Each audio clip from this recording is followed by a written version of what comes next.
Adjusting the seat, the mirrors, head restraint, and safety belts usually takes less than a minute. Plus, wearing your safety belt is generally required by law. Now that you're properly adjusted and buckled in, you need to become familiar with the main speed and directional controls.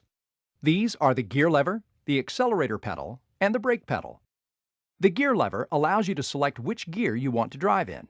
The foot pedal on the right is the accelerator pedal, which controls how fast the vehicle moves, either forward or backward. The foot pedal to the left of the accelerator is the brake pedal.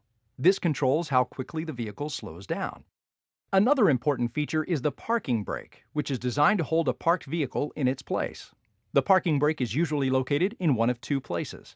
Hand-operated parking brakes are located on the center console and are operated with the right hand. You pull up to set the brake and release the lever to disengage the brake. A foot-operated parking brake is a pedal located above the floor to the far left of the brake pedal. You press down to set the brake and then release the brake by either pressing again or by pulling a release knob by hand. But wait, there's more.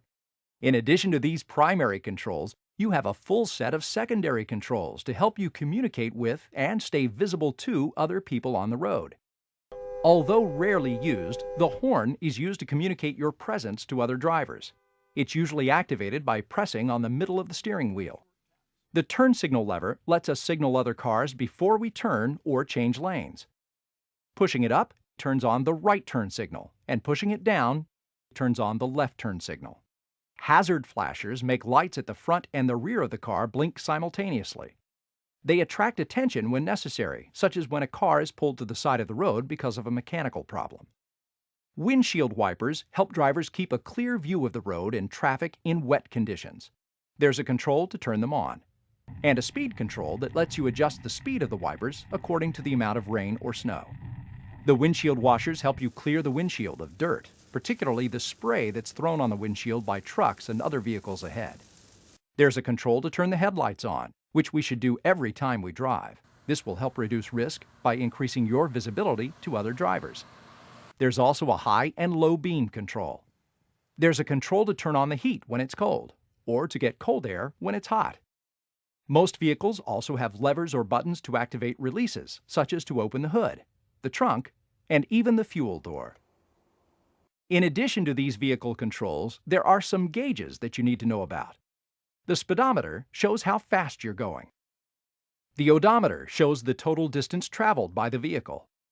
The fuel gauge shows how much fuel you have.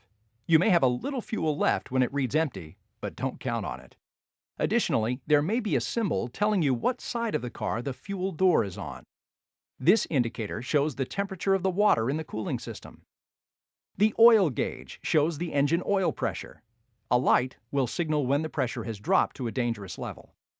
The alternator indicator registers the output of the system that keeps the battery charged. Generally, a warning light or gauge will alert the driver when the battery power is low. It's very important to learn the location and operation of all controls and indicators before you drive a particular vehicle. And anytime you drive someone else's car or rent one, you need to take a few moments to make sure you know where everything is. Before you hit the road, you need to make a few checks to ensure your vehicle is ready to drive. After you make sure that the nearby environment is clear, you need to adjust the vehicle to your body and your preferences. You also need to buckle up. That's the most effective thing you can do to prevent injury. Everyone in the vehicle must be properly secured. You also need to familiarize yourself with each vehicle you drive before you drive. It only takes a minute to learn where the controls are, and that knowledge can really pay off in an emergency.